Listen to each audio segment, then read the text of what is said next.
Hi, I'm Fraser Douglas, the avid tent camper. In this video, I want to tell you about our Flexion Gazebo that we have just set up for the first time in our campsite here at Montesano State Park in North Alabama. Before proceeding, I want to confess that I bought a screen room about 15 years ago, and after using it on one camping trip, I decided that it was more trouble than it was worth. It was difficult to sit up, difficult to take down, did not provide much protection from mosquitoes, and with the picnic table sitting in the middle of it, it was not a comfortable place to relax in the campsite or sit by the campfire. But this gazebo was given to us by two friends, Cindy and Virginia, and so I want to review it as objectively as possible. The Flexion Gazebo is a six-sided screen room that measures about 11.5 feet by 10 feet, giving a total of 113 square feet of covered space. Each side measures 5.5 feet by 5.5 feet, and it stands almost 7.5 feet high. It is made with thin fiberglass poles and very lightweight material, and thus only weighs a little over 18 pounds. On YouTube, you'll find 8 very positive videos stating that it sets up easily and provides good bug protection. But on Google, you'll find 15 reviews, and 8 of them are not very positive, pointing out that the materials seem to be very flimsy and it's not as easy to set up as claimed. So let's look at 11 factors you should consider before buying a kitchen shelter. One of the most appealing features of this shelter is that it only costs $165 from QVC. That's over $100 cheaper than the Clam Quickset shelter and about $50 cheaper than the Gazelle shelter. But to get complete protection from wind, rain, and bright sunlight, you'll need to add 2 or more sidewalls. Video reviews claim that it's easy to set up, but it's not much easier to set up than my tarp shelter. After you get the gazebo out of the storage bag, the first step is to find the top of the gazebo and lay it out.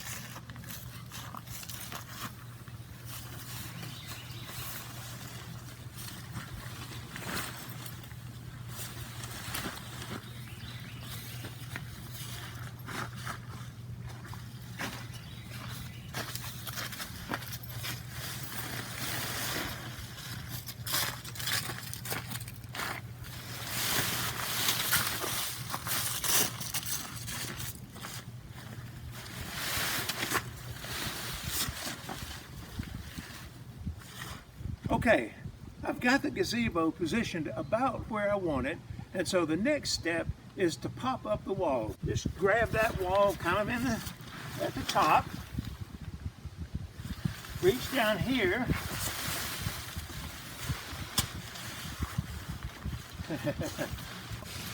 grab this tab and the top and pop out. Grab the tab and pop out. Now the walls are up, but there's a lot more work to do. First of all, I've got to be concerned about the wind because this is a very lightweight gazebo, kitchen shelter, and just a little bit of wind will blow it away. The next step is we're going to have to assemble these fiberglass poles. Hit myself in the lip. And use it to support the roof of the tent as a dome. I've already put 2 in, and this is the last one to finish the roof. We've got the roof set up, and now we need to make the door frame. Okay, after getting the roof and the door frame, now we've got to drive in some stakes, and that's especially important now because the wind is blowing our gazebo all around the campsite. So I'll drive 2 in the back and 2 up near the door.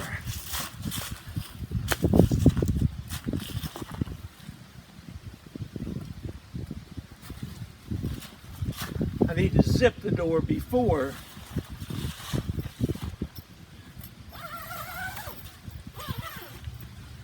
driving those stakes. While setting up, you'll need to attach over 40 of these little Velcro strips.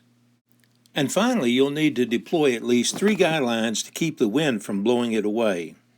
In my opinion, a good kitchen shelter should have at least 100 square feet of covered space and preferably at least 144 square feet of covered space. With about 113 square feet of covered space, this gazebo is larger than my absolute minimum, but not as large as I would like.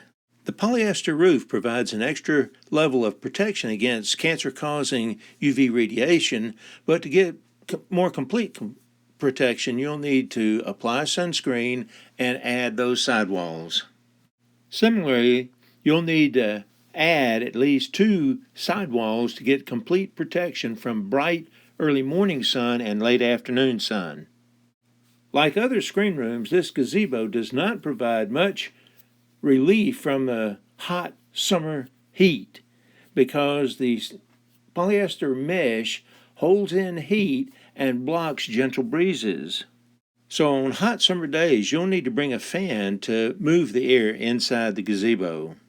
The polyester mesh will block some of the wind, but not all of it. So to get complete wind protection, you'll need to add 2 or more sidewalls.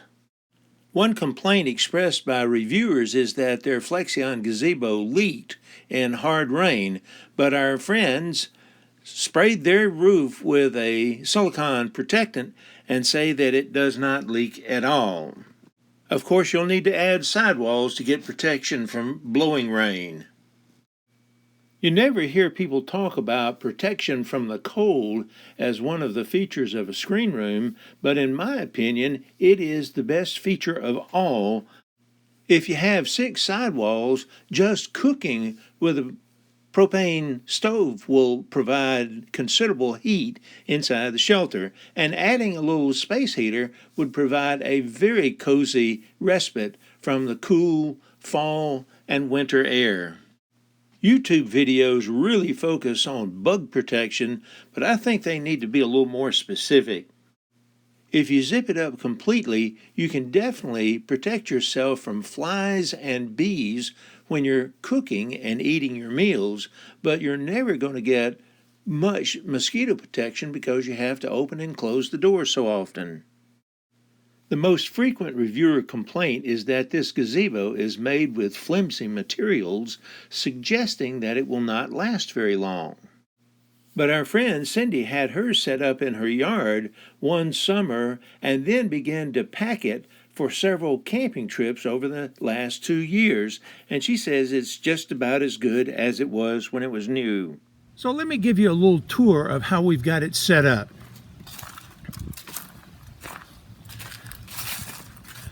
First of all, we have our Camp Chef table with our stove on it at the very back wall, and you'll notice we've got a windscreen that we've made from a shower curtain, a cheap fabric shower curtain that we bought at Walmart. So that's where we're going to cook on our stove. Now, if I decide to cook on firewood, we'll move that table outside and won't cook inside the gazebo. Now, on either side of that table, we have 4-foot utility tables. This is the first one, and you'll notice that it is standing on leg extensions so that it is countertop height. So this is where we're going to prepare our food. You'll also notice that I have just recently made 2 single top shelves, which allows us to put things in between the 2. On this side, we've got another table that we'll use as our dining table whenever we eat, but otherwise it's a second work table. And then we'll have a couple of chairs. These are armless quad chairs that we can pull up to the table when we get ready to eat.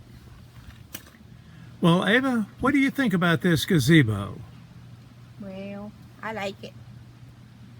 I always, every time I see this gazebos and other families, I thought, I wish to have one.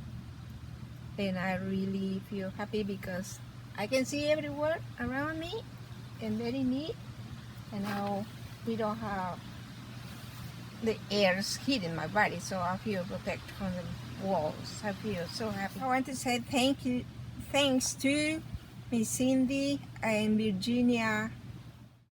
In sum, I'm very thankful that we brought this gazebo on our camping trip because it provided excellent protection from the cool, windy fall weather. But that low 5.5-foot door height got to be aggravating after a couple of days. For more information about kitchen shelters and other tent camping equipment, procedures, or destinations, please visit my website, moderntentcamping.com. Remember, take more trips, travel further, visit more attractions, and save money. Go tent camping.